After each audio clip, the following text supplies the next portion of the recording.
Հավիտենության քաղաքացին։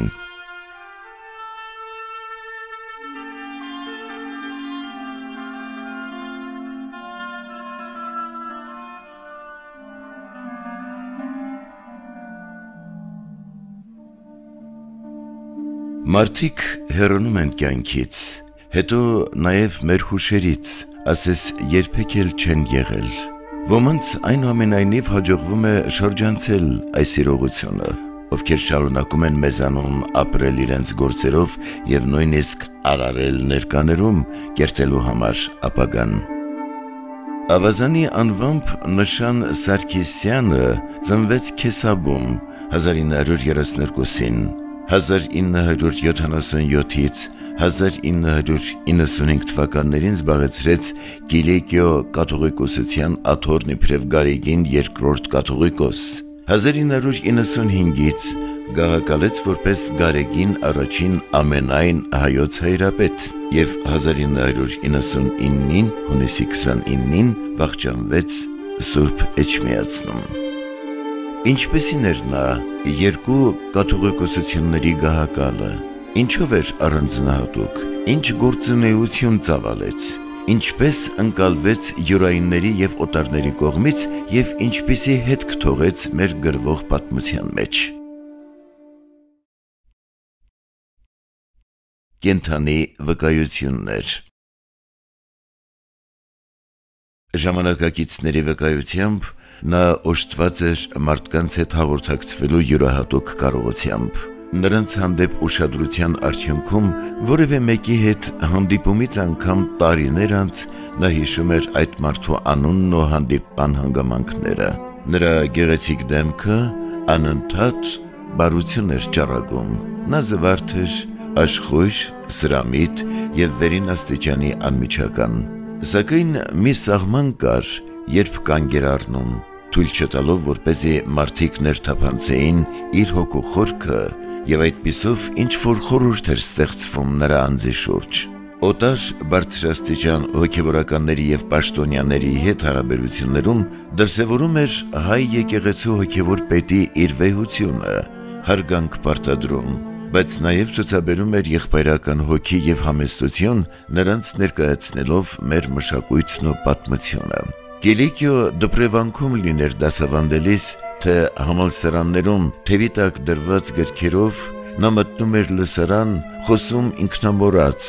երբ հուզմունքն ու ոգևորությունը, տագնապն ու ուրախությունը միախառնվում էին իրար։ Երբ ներկայացնում էր վաղ քրիստոնեական շրջանի եկեղեցու հայրերին, կապ էր հաստատում ներկայի հետ, իսկ երբ դասավանդում էր հայ եկեղեցու պատմություն առարկան, ունկնդրին թվում էր, թե նա մասնակցում է մեր հինավուրց կյանքին։ Երկրագնդի վրա ուր էլ լիներ, իր առաջին գործը գրատներ մտնելն էր, որտեղից կատարում էր պատկառելի գնումներ։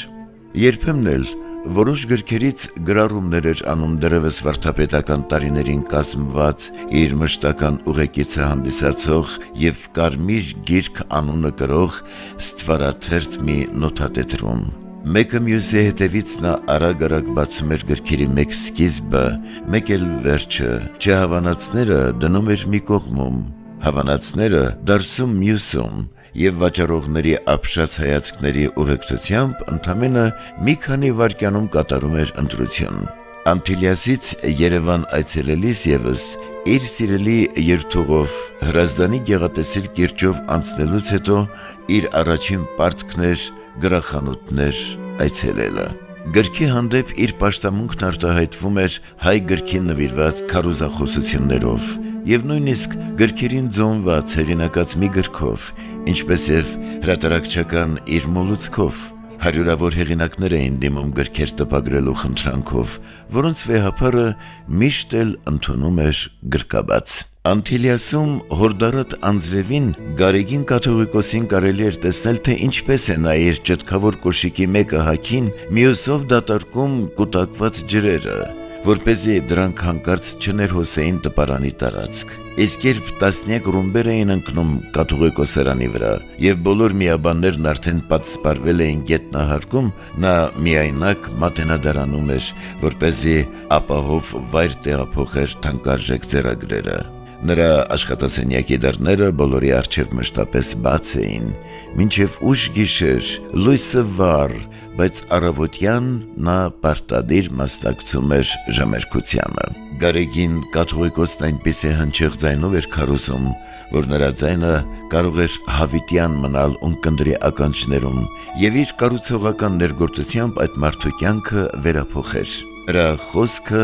ծարավ հագեցնող և հոգիներ ջերմացնող մի առատաբուխ ակնաղբյուր էր, ասում էին մարդիկ։ Իսկ երբ իր միտքը լիարժեք ներկայացնելու համար պահանջված հայերեն բառը նա չէր կարողանում գտնել, տեղում ստեղծում էր նորը։ Խոսքն առավել գրավիչ և նպատակային դարձնելու համար Գարեգին վեհափառն այն նաև հաճախ համեմում էր իր բացառիկ հումորով։ Նրա խոսքն ինքնաբուխ էր և սրտաբուխ, չէր արտասանվում ի պաշտոնե որպես սոսկ պարտականություն, ընդօրինակված կամ խմբագրված չէր ինչ-որ աղբյուրից և իհարկե այն երբեք զուրկ չէր ավետարանական հիմքից։ Յուրօրինակ ձևով էր նա մատուցում իր ասելիքը, կարող էր օրինակ աստվածաշնչական դրվագները տեղայնացնել և ուխտի տապանակի պարունակությունը պատկերավոր եղանակով փոխարինել լուսավորչի կանթեղով, Սուրբ Մեսրոպի գրով և քաջն Վարդանի սրով։ Իր հռետորական տաղանդով վայրկյանների ընթացքում նա գերում էր ցանկացած լսարան, ազատ արտահայտվելով մի քանի լեզուներով։ Տպավորիչ և ազդեցիկ էին նրա ելույթները միջեկեղեցական մարդաշատ համաժողովներին, որոնք ընդհատվում էին հոտնկայս ծափահարություններով։ Նա կարող էր խոսել քրիստոնեական միջնադարյան ժամանակաշրջանից և հանկարծ համեմատական անդրադարձ կատարել Լոնդոնի մետրոպոլիտենի պատերի նկարազարդ գրվածքներին։ Նա խոսում էր Նոյան տապանից, հիշեցնելով, որ Հայաստանից է ծագել մարդկության կյանքը, ապա կեսկատակ, կեսլուրջ հայտարարում, թե բոլոր մարդիկ էլ քույրեր և եղբայրներ են, քանի որ նրանց բոլորի նախահայրերը եղել են հայեր։ Այսպես էր նա համատեղում սեփական ժողովրդին աշխարհին լավագույնս ներկայացնելու տենչը եկեղեցիների համերաշխության կայացման իր առաքելության հետ։ Գարեգին առաջինը նաև բացառիկ կամքի և արիության տեր-մարդ էր։ Մինչ նրա անբուժելի հիվանդությամբ տառապողները, որպես կանոն, լինում էին անտրամադիր և ընկճված, այդ սոսկալի ցավերով իսկ նա չէր կորցնում հոգեկան անդորրը, չէր դժգոհում կամ բողոքում ճակատագրից, շարունակում էր աշխատել և այդպես փորձում փոքր-ինչ մեղմացնել իր ցավերը։ Հիվանդության շրջանում ևս գրիչը նրա ձեռքին էր, երբ գրի էր առնում իր մտքերը, հույսերը, աղոթքներն ու երազանքները։ Վիրահատությունից առաջ իր անտիպ և անավարտ ձեռագրերը նա հանձնել և պատգամել էր վիրահատության ձախողման դեպքում դրանք տպագրել, բայց հաջորդ առավոտյան հետ էր պահանջել դրանք և բժշկական սարքերը վրան շարունակել գրել։ Մարդը հանդիպման հանգույցն է երկնքի և երկրի միջև։ Գարեգին կաթողիկոսի գործունեությունն առանձնահատուկ էր իր բնույթով։ Լինելով մեծ աստվածաբան և մտածող, սակայն Գարեգին առաջինը նախընտրում էր իր իսկ խոսքերով չտարվել սոսկ գաղափարներով, այլ ամենուրեք ընդգծել ճշմարտության կապը մարդկային կյանքի հետ։ Նրա համար քրիստոնեական հավատքը մարմնացած հավատք էր։ Նախ և առաջ ես ինձ հովիվ եմ զգում և իմ առաքելությունը պատկերացնում եմ որպես ծառայություն ժողովրդին, կապված ու հաղորդ լինելով բոլոր մարդկանց տառապանքներին, ուրախություններին, մտքերին ու ցանկություններին, ասում էր նա։ Հավատարիմ իր Քրիստոսն աշխատասենյակ չուներ կարգախոսին, եկեղեցիներում, տարբեր ամբիոններից, հեռավոր գյուղերում, մարզադաշտերում, թե այլուր նա խոսում և շփվում էր մարդկանց հետ, բայց նրա խոսքն ու քարոզչությունը միշտ էլ ուղեկցվում էր գործով։ Գարեգին առաջինի թե խոսքը և թե գործն ունեին կոնկրետ նպատակաուղղվածություն, դրանց նշանակետը մարդն էր։ Նրա համար մարդը հանդիպման հանգույցն էր երկնքի և երկրի, Աստծո և աշխարհի միջև։ Աստված մարդուն ստեղծել էր որպես իր գործակից երկրի վրա գործունեություն ծավալելու համար։ Արարիչը նրան օժտել էր նաև կատարելապես երջանիկ լինելու կարողությամբ, ինչը սակայն չէր կարող տեղի ունենալ նյութապաշտության եւ սպառողական ապրելակերպի պայմաններում, հարկավոր էր տարբերակել երջանկություն եւ հաճույք հասկացությունները, քանի որ ուրախությունը տրվում է Աստծուց եւ կախված չէ նյութական պայմաններից։ Վեհապարի համոզմամբ մարդու կոչումներ նվիրվելու վեհ եւ անանց արժեքներին, ինչպիսիք են հավատքը, հայրենիքն ու ազգը, մշակույթը, արդարությունն ու ճշմարտությունը։ Մարդու էության մեջ պետք է գերիշխեր սերը, զարմանահրաշ այն միակ ուժը, որը բաշխելիս սպառվելու փոխարեն ընդհակառակը ավելանում է եւ որը չի սահմանափակվում միայն զգացմունքով եւ խոսքից պարտադիր վերածվում է գործի։ Գարեգին Հայրապետը մեզ սովորեցնում էր, որ հայ ազգին պատկանելու զգացողությունը անկախտելիորեն կապված է քրիստոնեական հավատքի հետ, քանի որ մեր մշակույթն ու պատմությունը ձևավորվել էր հենց այդ հավատքով, եւ հայությունը հանդիսանում է յուրահատուկ ազգային կրոնական մի էթնիկ խումբ, երբ ի սկզբանե ազգն ու քրիստոնեությունը շահկապվել են միմյանց։ Նրա համար հանդիսանալ ճշմարիտ հայ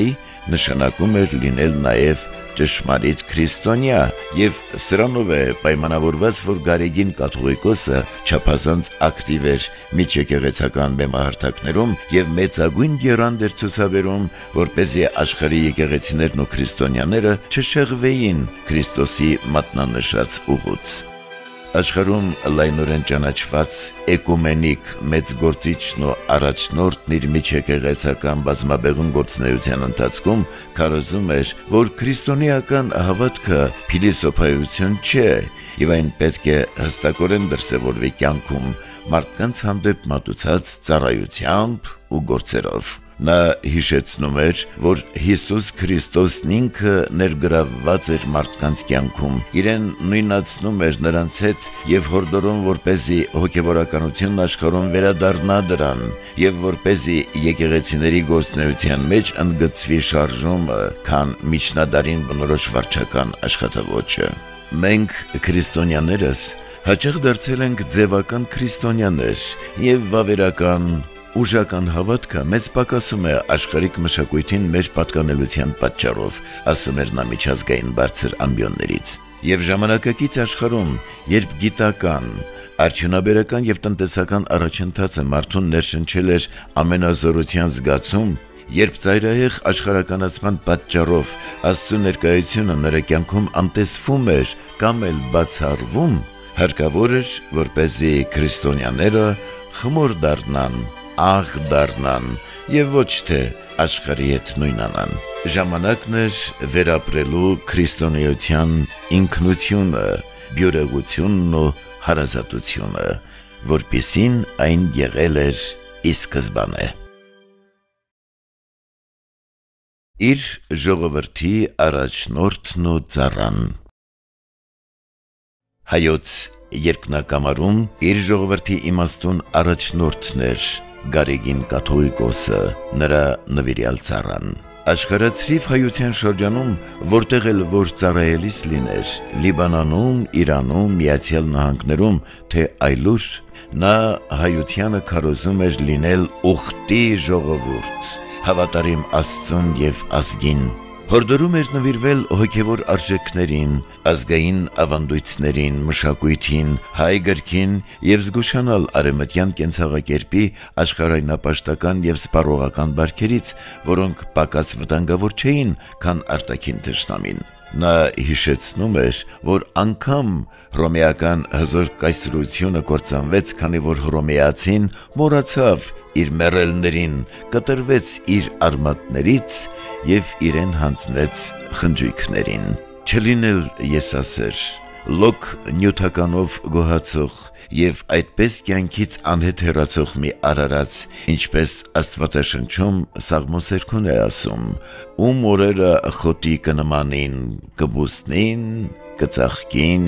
հովմը կփչե, կչորանան ու կերթան, եւ չես գիտեր, թե եղած են, թե չեն եղած։ Եվ Գարեգին կաթողիկոսը կարողանում էր իր խրատներով նրբանկատորեն ներգործել բոլոր նրանց վրա, ովքեր գայթակղված էին շռայլելու, ցուցադրականության, մսխելու հոգեբանությամբ, որպեսզի միջոցներ հավաքագրվեին ազգային նպատակների համար։ Եթե Տերն ենք մեր ունեցածի, այն գործածենք արժեքավոր ձևով, այլապես մենք կդառնանք գերին մեր ունեցածի, մենք չէ, որ կունենանք, այլ մեր ունեցածն է,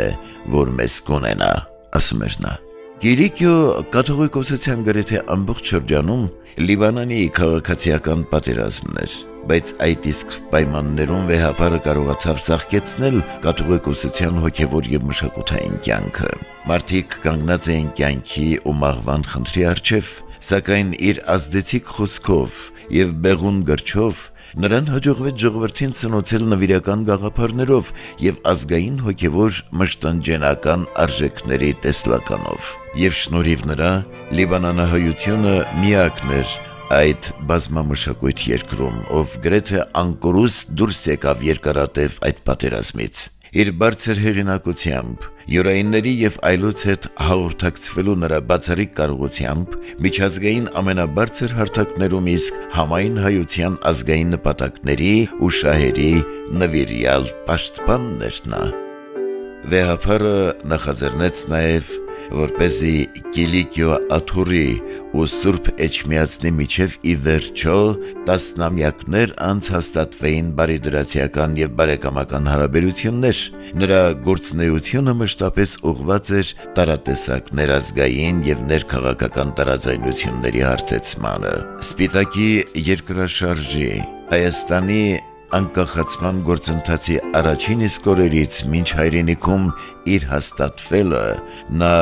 ըստ ամենայնի զորավիկ կանգնեց Հայաստանի առջև ծառացած կենսական խնդիրների լուծմանը։ Եվ հայությունը հավատում էր վեհապարին, նրա ճանապարհին մարդիկ ծաղիկներ էին շաղ տալիս, որոնց բոլորի համար նա զորություններով օժտված մի առաջնորդ էր։ Ես չեմ հավատում հայապահպանությանը, ես հավատում եմ հայակերտումին։ Հենց իր այս խոսքերը կարող են լավագույնս բնութագրել նրա գործունեության նախահայաստանյան ամբողջ շրջանը։ Դեպի երկիրը հայրերի։ Այլ էին պայմաններն ու իրավիճակը, երբ Գարեգին II Սարգիսյան մեծի տանն Կիլիկիո կաթողիկոսը Սփյուռքից ժամանեց Հայաստան, որպես Գարեգին առաջին ամենայն հայոց կաթողիկոս։ Նորանկախ Հայաստանում կարճ տևեց նրա կյանքը, միայն 4 տարի, սակայն մինչ այժմ էլ պատշաճ կերպով չեն լուսաբանվել և գնահատվել անցյալն ու հայոց ապագան կամրջող իր բեկումնային առաքելությունը։ Այստեղ ևս մեր հայրերի հավատքն ու հայոց երկրի շահը անառարկելիորեն շաղկապվում էին միմյանց, և այս մտածումով էլ վեհապարի գործունեությունն ուղղորդված էր Հայաստանի քաղաքացու բարոյական կերպարի ձևավորմանը և երկրի պետականության անխորտակ հիմքերի կազմավորման սրբազան գործին։ Գարեգին վեհապարը լավ գիտեր, որ Աստծուն մերձենալու մեջ է կայանում մեր ազգի ներուժը։ Եվ եթե այլ ժողովուրդներն ունեին դարերով ձևավորված աշխատանքի և հանրային կյանքի կազմակերպման զարգացած ավանդույթներ կամ էլ բնական հարստություններ, ապա հայերինս մեր հայրերից ժառանգած քրիստոնեական կրոնն էր, որն իր բարոյակերտ բովանդակությամբ պետք է ապահովեր մեր առաջընթացն ու բարեկեցությունը։ Իսկ քրիստոնեական գիտակցության բացակայությունը, հատկապես այդ կրոնով դրոշմված մի ժողովրդի պարագայում, պարարտ հող էր ստեղծելու արատավոր դրսևորումների համար և կարող էր խարխլել հասարակության հիմքերը։ Խորհրդային տարիներին հավատքը խորը հետընթաց էր գրանցել մեր երկրում, և որպես ամենայն հայոց կաթողիկոս իր ընտրությունից անմիջապես հետո Գարեգին առաջինը հայտարարեց. ձեռնարկել պետք է առաքելությանը, որ վերաքրիստոնեացնե մեր ժողովուրդը, այնպես ինչպես եղած է միշտ։ Քաջածանոթ լինելով աշխարհի այլ երկրների մշակույթներին եւ մեր իրականությանը, նա համեմատություններ էր անցկացնում եւ մատնանշում այն ներքին արատներն ու խոչընդոտները, որոնք խանգարում էին մեր երկրի զարգացմանը։ Վեհափարը համարում էր, որ մեր ժողովուրդը չափազանց զգացմունքային է եւ միշտ չէ, որ ստապ բանականությամբ է առաջնորդվում, որի պատճառով էլ հաճախ է սխալվել եւ տուժել։ Նա նկատել էր տալիս, որ մեզանում արկա է անցյալը գովերքելու, սակայն ներկա իրականության մեջ չգործելու խնդիրը։ Հորդորում էր չլինել նեղմիտ, ինքնաբավ, ինքնագոհ, կարծես թե մեզանից ավելի արժանավոր ազգ գոյություն չունի, լինել ի հաղորդության ուրիշ ազգերի, մեծ մշակույթների, բացել սեփական աշխարհը համայն աշխարհի առջև եւ մեր ուրույն արժեքահամակարգով մասնակից լինել մարդկության կյանքին։ Գարեգին առաջինը մարդկային քաղաքակրթությունը նմանեցնում էր սիմֆոնիկ մի նվագախմբի, որտեղ յուրաքանչյուր ազգություն նվագում էր իր գործիքով եւ որտեղ մեզ բաժին հասած երաժշտական գործիքը սրինգն էր։ Որպես մեկ այլ կարևոր խոչընդոտ էլ նա մատնանշում էր մեր միայն սեփական անձնական շահով առաջնորդվելու հանգամանքը։ Ընդհանուրի շահի մեջ է անհատի շահը, ոչ թե անհատականի մեջ է ընդհանուրի շահը։ Մարմին է ազգը, այդ մարմինն իր ամբողջության մեջ, եթե առողջ չլինի, ես նրա մի մասնիկս չեմ կարող այդ վատառողջ մարմնի մեջ լինել առողջ, ասում էր նա եւ տալիս այս ամենի բացատրությունը։ Դա այն էր, որ դարերով գտնվելով ուրիշների տիրապետության ներքո, մենք չենք կարողացել ինքնուրույն գործել, սակայն այժմ, երբ այլևս անկախ երկիր ենք, պարտավոր ենք կերպարանափոխվել։ Դժվար չէր նաև տեսնել, որ այստեղ Հայաստանում եւ Արցախում մարդկանց մոտ արկա էր աշխատանքից արդյունք ստանալու հարցում անվստահություն, նախաձեռնողականության ու աշխատասիրության պակաս, եւ դեռ շատերն էլ կարծես ձգտում էին բարեկեցիկ կյանքով ապրել առանց քրտինք թափելու։ Հոգևոր քրիստոնեական արժեհամակարգի բացակայության պայմաններում, ահա նյութապաշտությունն ու սպառողական հոգեբանությունը իրենց խորը արմատներն էին գցում հասարակության մեջ, հարստություն կուտակածների եւ մյուս բոլոր խավերի միջև գոյացնելով հսկայական մի անդունդ, երբ փողի ուժը խաղում էր մարդկանց արժանապատվության հետ։ Հետին պլան էին մղվում, ստեղծագործ ոգին ու ազնիվ աշխատանքը, մշակութային ու մտավոր արժեքները եւ վատառողջ հասարակական հարաբերությունները ջլատում էին երկիրը ներսից։ Առաջին քրիստոնյա համարվող երկրով մեկ հաճախ կարելի էր առերեսվել երեսպաշտությանն ու ագահությանը, ծլությանն ու խաբեությանը, որոնց դրսևորումները գնալով կատարելագործվում էին եւ հասնում ծայրահեղության։ Մինչդեռ ազնվությունը, ճշմարտությունը, աշխատանքը պետք է հանդիսանային երկրի կառուցման գրավականը, իսկ արդարությունը պիտի վերհաներ արժանիներին, որպեսզի երկրի կարողությունն ավելանար փոխանակ սպառվելու։ Ազգի մը թշնամին միայն երկրի սահմաններեն անդին չի գտնվիր։ Այդ թշնամին կրնա գործել եւ հաճախ կգործե մեր ներքին աշխարհին եւ կյանքին մեջ։ Աներևույթ թշնամին է այդ, որուն դեմ պետք է պայքարել, վերջ տալ շահագործումներուն, վերջ դնել զեղծումներուն, իսպար հեռացնել եղբայրասպան արարքները։ Քրիստոնյա հայու կերպարին հատուկ պատվով պետք է ապրել Աստուծո տված կյանքը, որպեսզի այն դառնա երջանկության աղբյուր մեր նոր հայրենիքին, նոր կյանքին մեջ, ասում էր վեհափարը։ Առողջ մարդու պատրաստության գործը։ Սուրբ Էջմիածին առաքելություն է, այս էր նրա կարգախոսը։ Իր աստվածատուր եւ քրիստոսավանդ առաքելության եւ պատմական ժառանգության հիմնական տվյալներեն առաջնորդված անկոչված է Սուրբ Ավետարանին եւ մեր հայրերու սրբազան ավանդության աղբյուրեն նոր, մաքուր եւ առատ ջուր հոսեցնելու մեր ժողովրդի կյանքին մեջ։ Քրիստոսով ապրված եւ ավետարանով ավանդված ճշմարտությունները, կյանքի բարոյական սկզբունքները, հոգևոր արժեքները հարկ է որ արվակվին մեր հայրենիքի եւ ողջ հայության կյանքի անդաստանին մեջ, որոքումի հոգևոր մշակության բարիքները ընծայելով մեր ժողովրդին։ Առանց ավետարանին դկար է մեր ազգը, առանց մեր հայրերու սուրբ ժառանգության վերակենսավորման դժգույն կդառնա մեր ժողովրդի դիմագիծն ու նկարագիրը, ասում էր նա։ Եկեղեցին հսկայական կարևորության առաքելությունն ունի, կատարելիք հանդեպ հայրենիքը, հանդեպ հայ ժողովուրդը եւ այդպիսով նաեւ հանդեպ Աստծուն։ Այլապես եկեղեցի չէ, մի հաստատություն է անհոգի։ Մայր աթոռը կոչված է մեր ամբողջ ժողովրդի մեջ քրիստոնեական առողջ գաղափարները, քրիստոնեական կրոնի բարոյական սկզբունքները տարածելու, այնպիսի գիտակցություն արմատավորելու, որ առանց հոգևոր ազգային արժեքների մի ժողովուրդ երկար չի կարող տոկալ այս աշխարհում, քարոզում էր վեհապարը։ Սակայն այս առաքելությունն իրականացնելու համար նախ եւ առաջ հարկավոր էր բարեփոխել եկեղեցական կառույցը եւ կրթել եկեղեցականներին նրանց պատրաստելով այդ սրբազան գործին։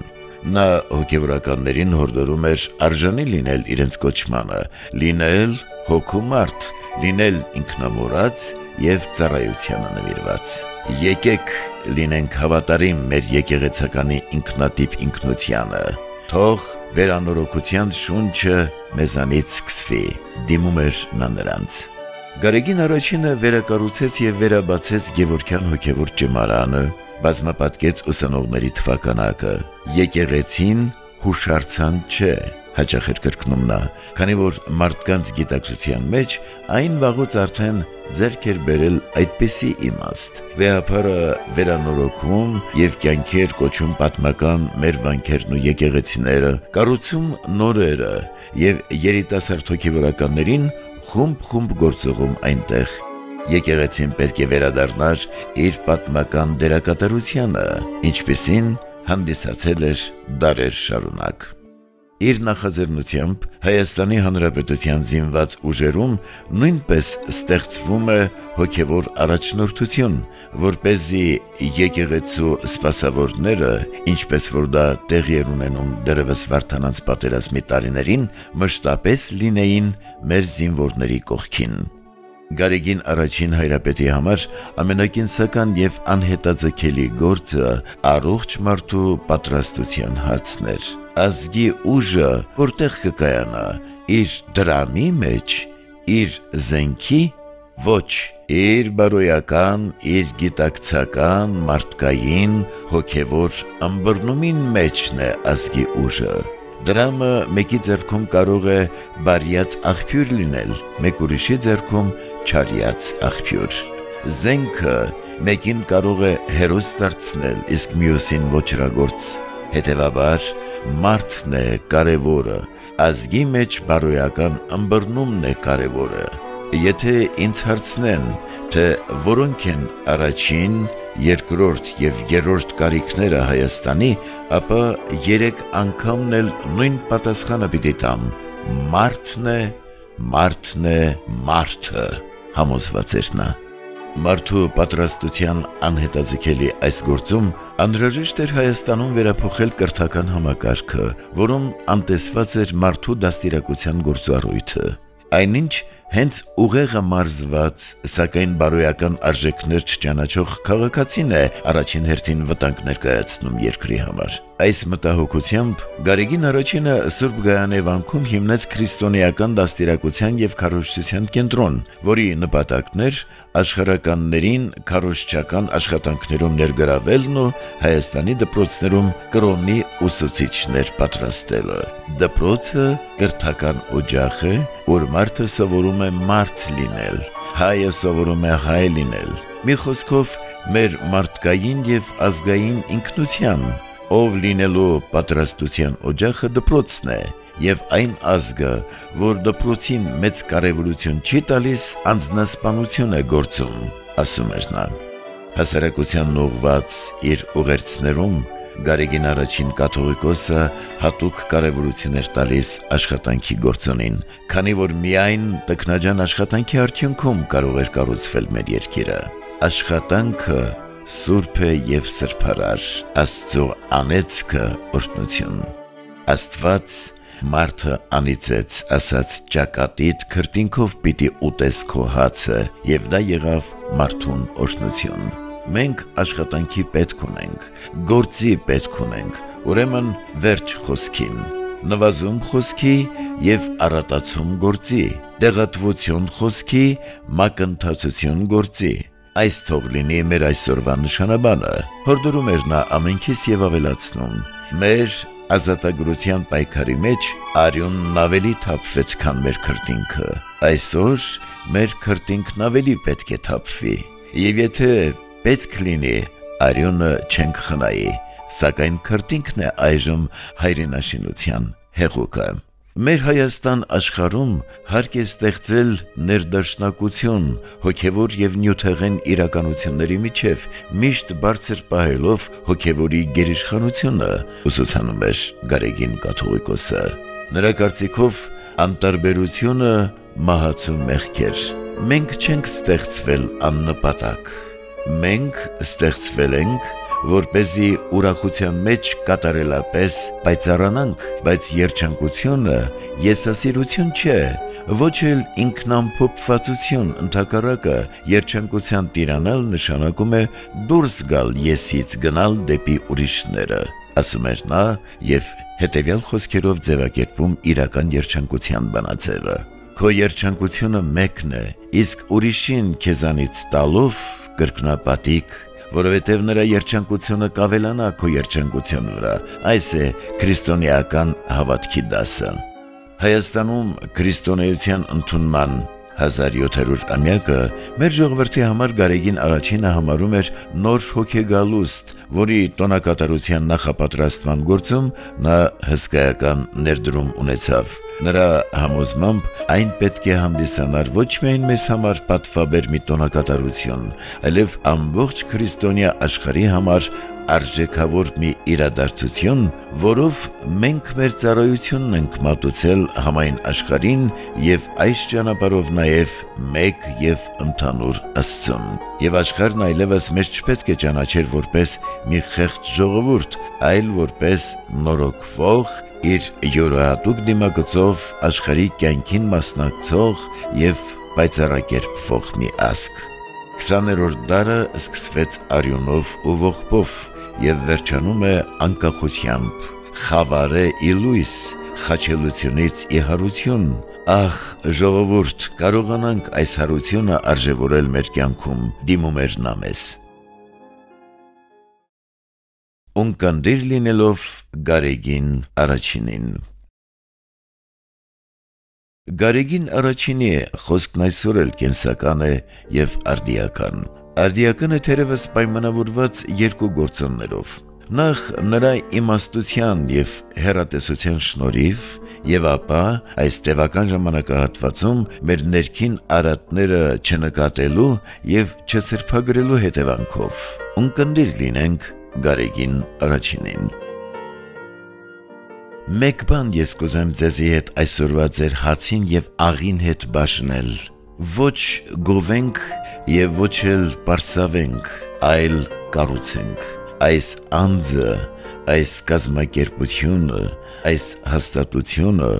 գովել կամ այդ անձը կամ հաստատությունը դատապարտել ասոնք բավարար չեն ինձ համար, այլ ինչպես կրնանք աշխատել միասնաբար, երկրորդական հարցերեն վեր բարձրանալ, հանրայինը ընդհանրականը տեսնել, հայրենիքը տեսնել, պետք է բոլորս միասին դրական ձևով մտածենք, ժխտականին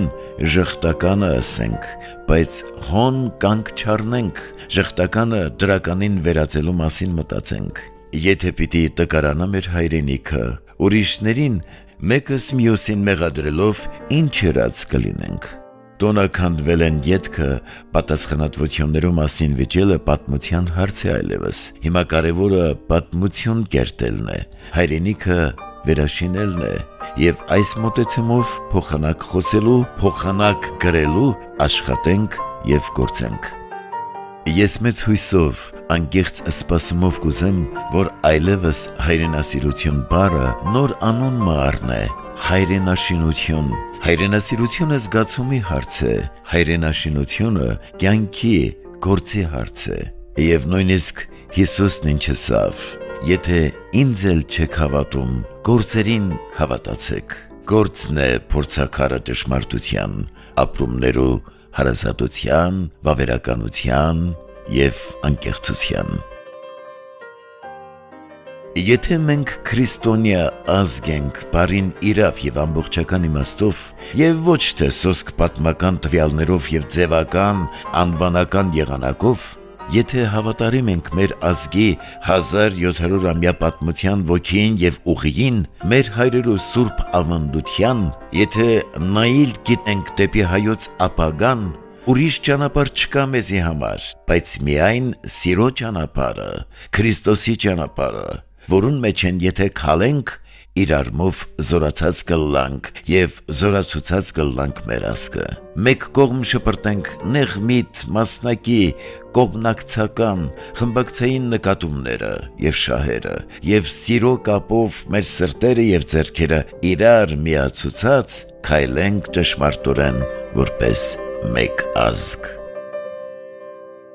Տարբեր կրնանք ըլլալ իրար մե, բայց ոչ հակադիր իրարու, տարակարծիք կրնանք ըլլալ, բայց ոչ թշնամանող իրարու, ամեն տեսակի ու չափի պարակտում ուրախության քրքիջ է մեր բոլոր թշնամիներուն և տրտմության դառն կսկից մեր նահատակներուն։ Ընդհանրական շահերի գերադասման, երկրորդական և մասնավոր և ժամանակավոր շահերի ստորադասման իմաստության մեջ է կայանում ազգի հզորության գաղտնիքը։ Սիրելիք, աշխարհը սպասում է և կարծեք ուզում է տեսնել, թե այս ազգը արժանի է անկախության թե ոչ։ Մենք մեր միասնականությամբ պիտի փաստենք, որ իսկապես արժանի ենք։ Եթե այսօր ինձանից ձեր կեսօրվա ճաշին պես հոգևոր սնունդ եք սպասում, առեք այս պատգամը, խառնեցեք ձեր արյանը, ձեր կյանքին։ Ամեն բանից վեր նկատենք հայրենիքի, եկեղեցու, ազգի և պետության ընդհանրական շահը, մասնավոր, փոքրիկ, ճղճին, մանր, փոքրոքի հարցերից վեր բարձրանանք, իբրև ազգ մտածենք, իբրև պետություն մտածենք։ Չմոռնանք, մենք կախում ունենք Աստուծմե, կախում ունենք մեր պատմության ամենեն ուժեղ ձայներեն, ով որ ինքզինքը Աստուծմե անկախ կհռչակե, անկախ չէ, ով որ ինքզինքը անկախ կհռչակե մեր պատմության ոգին, անկախ չէ,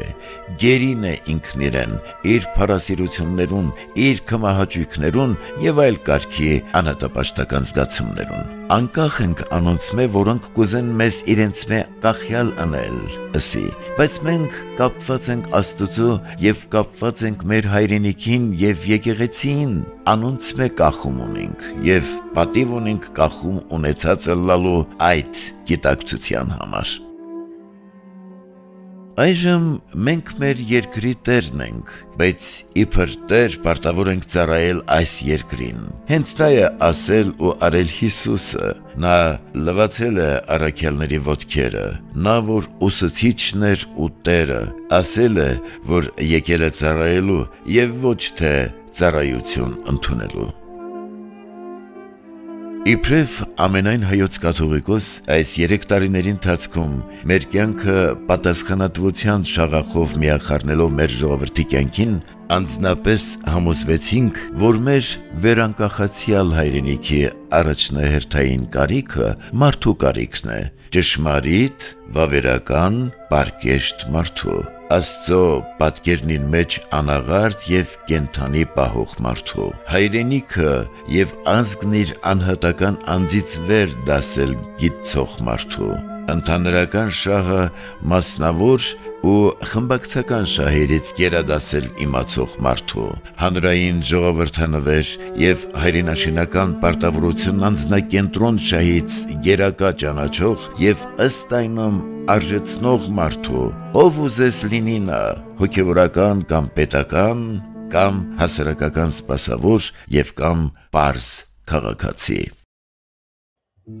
Ընթերցելով մեջ բերված նրա խոսքերն արժե այսօր անկեղծորեն ինքներս մեզ հարց տալ, թե Հայաստանի անկախության այս ամբողջ ժամանակաշրջանում մեր իրականության մեջ բակերի զրուցարաններում,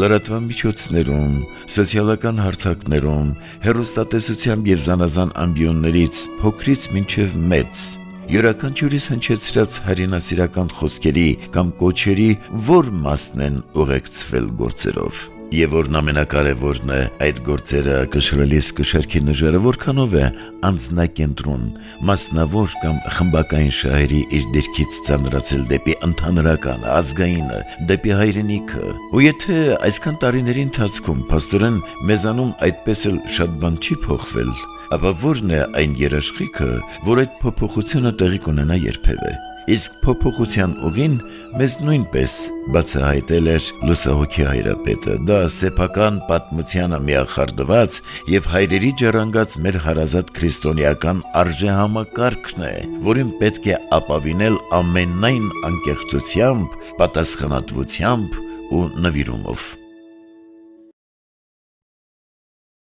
Մարդիկ ինչ են ասում իմ մասին,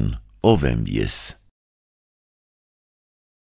Բարձր առաքինության, արիության եւ հսկայական գիտելիքների տեր մարդ, քրիստոնեության ականավոր գործիչ,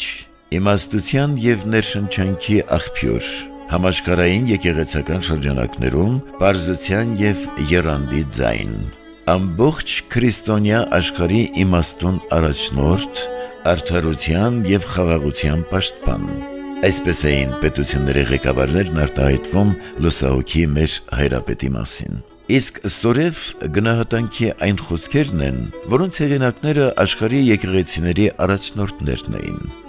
Բացառիկ մտավոր կարողությամբ եւ ճարտասանությամբ օժտված քրիստոնեական միությանը նվիրված անհատականություն։ Արևելյան եւ արևմտյան եկեղեցական աշխարհները կամրջող անձ, քրիստոնեական միության անխոնջ մշակ եւ քրիստոնեական եկեղեցիների ընտանիքի ներքին վերքերն ապաքինող դարի առաջավոր եկեղեցական, էկումենիկ գործիչների հոգևոր հայր, ով բոլորին ոգեշնչում էր իր լայն մտահորիզոնով, միասնական եկեղեցու իր անսասան մտապատկերով եւ էկումենիկ աշխատությունները մեծարժեք ժառանգություն են։ Հոգևոր մեծությամբ, եկեղեցու հանդեպ ունեցած իր եռանդուն սիրով եւ համայն քրիստոնյաներին Քրիստոսի ոչխարների մեկ հոտում միավորվելու մղումով առաջնորդվող անհատականություն։ Սուրբ Հոգու առաջնորդությամբ Քրիստոսի եկեղեցուն ծառայող, մարդկության վերանորոգության եւ մեր Տիրոջ վարդապետության ընտրյալ անոթ։ Գարեգին առաջինի մասին գնահատանքի խոսքեր լսվեցին նաև հայրիս կողմից, սակայն ավաղ միայն քչերի։ Պատմության համար կապրեր, երբեմն պատմության համար կշնչեր եւ ինչ որ կներ, պատմության հղացքով կներ։ Գիտեր, որ ինք պատմության համար մեծ դեր պիտի կատարեր։ Իմաստուն, խոհեմ, զգաստ, հեռատես, դիվանագետ անձնավորությունը լալ է եւ մնալ է հետո հմուտ աստվածաբան, հոգևորական, եկեղեցական մեծ գործիչ, հավատավոր էկումենիստ, ուսուցիչ, գեղեցիկ ճարախոս, գրասեր եւ գրագետ հայրապետ, բանասեր գիտնական, առաջնորդ, հայ լեզվի ոսկերիչ։ Իր այս բոլոր շնորհներով իրեն համար հայ եկեղեցին փոքր էր, ատոր համար ինք դարձավ ճառագայթուն անձնավորություն համաշխարհային մակարդակի վրա։ Աստված լայնորեն բաշխած էր իրեն երկնային ձիրքեր, ով պատմության մեջ պիտի հիշվի որպես ապագայի տեսլական ունեցող հայրապետ, ցանած սերմերը վաղը արդյունք պիտի տան։ Բացառիկ անհատականություն, մակրակենցաղ հոգևորական, հմուտ աստվածաբան, բազմագիտակ հետազոտող եւ գրչի մշակ, անձանձիր ուսուցիչ, միջազգային ճանաչման արժանացած հոգևոր գործիչ, փայլուն հրետոր, առատ ու շռայլ մարդ, որ բաց ճակատով իր ազգն ու հայրենիքը ներկայացնում էր օտարներին, այսպիսի անհատների Տերն է առաքում աշխարհ, այն էլ ոչ հաճախ եւ ոչ ամեն ժողովրդի։ Եվ ահա թե ինչ էր իր մասին ասում հենց ինքը, Գարեգին առաջին ամենայն հայոց կաթողիկոսը. Ես չեմ կարող իմ մասին մտածել առանց վկայակոչելու նրան, Տիրոջը։ Իմ կյանքը լի է նրա ներկայությամբ, եւ ամեն անգամ, երբ պատրաստվում եմ որևէ բան անել, ինքս ինձ հարց եմ տալիս, թե Հիսուսն ինչ կաներ իմ փոխարեն։ Նա կատարելատիպ է ինձ համար։ Անշուշտ չեմ կարող ասել, թե ես միշտ կատարելապես հետևել եմ նրան, բայց փորձում եմ նրա աչքերով նայել իմ արարքներին ու կյանքին։ Ինձ համար ավետարանը սոսկ գիրք չէ, այլ Հիսուսի սիրով լեցուն հայացքը մեզ վրա։ Իրոք որ դժվար է հասկանալ, արդյոք այսպիսի մտածողությամբ էր միայն պայմանավորված վեհապարի գործելավոճի նմանությունը մեր Տեր Հիսուսի առաքելության երկրային դրվագներին, թե այնուամենայնիվ ի սկզբանե ինչ որ խորհրդավոր ընդհանրություն կար նրա եւ երկնային վարդապետի մարդկային էության միջև։ Ինչպես եւ Հիսուս Քրիստոսը,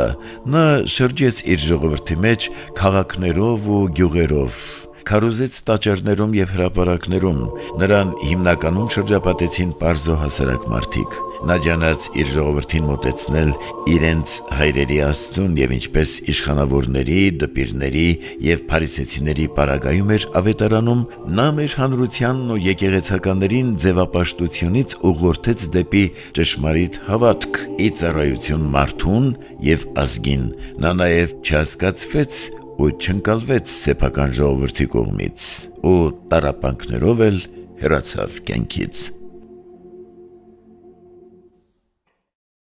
Քառորդ դար է բոլորիս բաժանում, երբ վեհապարը հեռացավ մեզանից։ Եվ հիմա եկեք մի պահ երևակայենք, որ երանալույս հայրապետը երկնքից դարձյալ հետևելով Հիսուսին, երբ նա ավետարանում դիմում էր իր աշակերտներին, միևնույն հարցն է հողում այսօր մեզ հայերիս. Մարդիկ ինչ են ասում իմ մասին, ով եմ ես։ Նա աստվածաբան էր, ասում են ոմանք, հռետոր էր ու քարոզիչ, վերհիշում են որոշ մարդիկ։ Մեր հերթական 131-րդ կաթողիկոսն էր, ձայնում են մյուսները։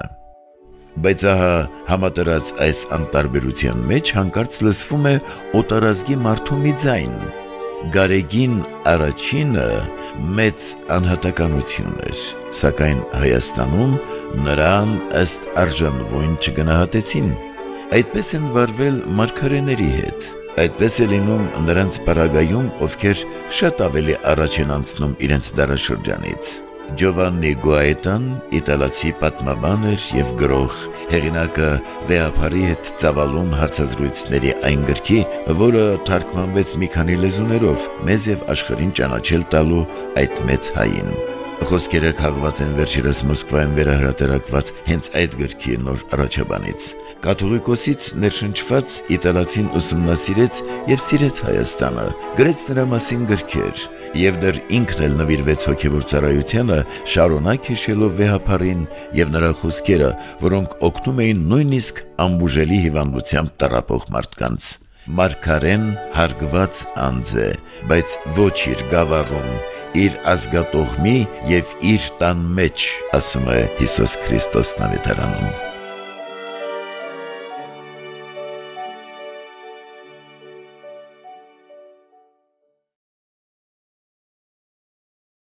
Շարունակվող առաքելությամբ։ Իր կյանքի ընթացքում Գարեգին առաջինը կառուցեց եւ վերակառուցեց բազմաթիվ եկեղեցիներ, հիմնեց տասնյակ ազգային, կրոնական եւ բարեսիրական հաստատություններ, գրեց անգնահատելի աշխատություններ, տպագրեց բազում գրքեր, իր ոսկեղենիկ հայերենով հարստացրեց մեր լեզուն, սերունդներ կերտեց նվիրական գաղափարներով։ Նրա շնորհիվ 1.5 հազարամյակ անց կառուցվեցին կամուրջներ հայ եկեղեցու եւ քրիստոնեական աշխարհի միջև, հրթվեցին ներեկեղեցական տարաձայնությունները, համախմբվեցին սփյուռքն ու հայրենիքը, բարձրացվեց մեր ժողովրդի ու երկրի հեղինակությունը։ Դժվար ընկալելի իր ներքին ներուժով Գարեգին կաթողիկոսը փոփոխության ենթարկեց իր ժամանակի մարդկանց մտածողությունը դեպի հոգևորն ու լուսավորը, արեց առավելագույնը մեր եկեղեցու սպասավորների մոտ ձևավորելու դեպի ժողովուրդն ընթանալու եւ նրան ծառայելու գիտակցություն, առանց նրա մեր կյանքն այսօր որոշակիորեն տարբեր կլիներ։ Պատմական մեր գործող եկեղեցիները կարող էին մեզ ներկայանալ սոսկ անշունչ հուշարձանների տեսքով։ Խրախուսելի չէին համարվի նորանոր եկեղեցիների բացումը, շատ ավելի քիչ կլինեին շփման հնարավորություններն օտար եկեղեցիների հետ, առանց թեկուզև համացանցով տարածվող նրա խոսքերի մեզանում առավել տիրապետող կլինեին եսապաշտությունը, ագահությունը, ատելությունը եւ ցավալի այլ դրսևորումներ։ Գարեգին կաթողիկոսը մեծ համոզմունքով պայքարեց նաև, որպեսզի քրիստոնեությունն աշխարհում հաղթահարի անցյալի իր բաժանումներն ու թշնամությունները, ինչը հեղափոխիչ գործոն հանդիսացավ համայն քրիստոնյա աշխարհում։ Կրոնական գործիչների մտայնության մեջ նա կշեռքի նժարը ծանրացրեց դեպի սպասավորություն։ Գարեգին առաջինի ապրած կյանքը, կատարած գործը եւ թողած ժառանգությունն իրոք անգնահատելի են, հսկայական արժեք ներկայացնող, ազգային եւ համաշխարհային մասշտաբներով եզակի, բայց միթե ընդունելի է իր առաքելությունն այսքանով համարել ավարտված, անկասկած այդ չէր նաեւ նրա ուզածը։ Գարեգին կաթողիկոսը կյանքի վերջին շրջանում իր վաղեմի ընկերոջը լուսահոգի բարերար Հայկ Տիտիզյանին պատգամեց, որպեսզի հիմնվի իր անունը կրող հայագիտական աստվածաբանական կենտրոն եւ հրատարակվի իր աշխատությունների ամբողջական մատենաշարը։ Կենտրոնը հիմնվեց, այն կառուցվեց Մայրաթորում, թեև վեհապարի անունը հիշեցնելու ձատ լավ կլիներ, որպեսզի կենտրոնը եկեղեցականներին եւ հանրությանը ներկայացներ Գարեգին առաջին վեհապարի գործն ու աշխատությունները, ասելիքն ու քարոզախոսությունները։ Փառքաստու հրատարակվեց նաև նրա աշխատությունների մատենաշարը, այնպես որ Գարեգին առաջինը փաստորեն ստեղծեց նաև բոլոր նախադրյալներն իր առաքելությունը երբևէ շարունակելու համար։ Իր գործերով, իր գրավոր ժառանգությամբ, մեր գիտակցության մի անկյունում թաքնված նրա կերպարի կենդանի ներկայությամբ եւ երկնային խորհրդավոր ազդեցությամբ Գարեգին հայրապետը մեզանում շարունակելու է գործել նրա իսկ բառերով բնութագրվող մարդակերտումի եւ հայրենակերտումի առաքելությամբ։ Իսկ առաքելությունը չի սահմանափակվում միայն ներկայով։ Մարդ կա, որ ժամանակին մեջ անժամանակ արժեքներուն նժարը կծանրացնե իր ապրումներով, հարաբերություններով եւ գործերով եւ կդառնա քաղաքացի հավիտենության։ Երևի թե դարձյալ երկնային ներգործությամբ գրել էր վեհապարը։ 21-րդ դարը դեռ չի հատել իր միջնագիծը, իսկ Գարեգին կաթողիկոսը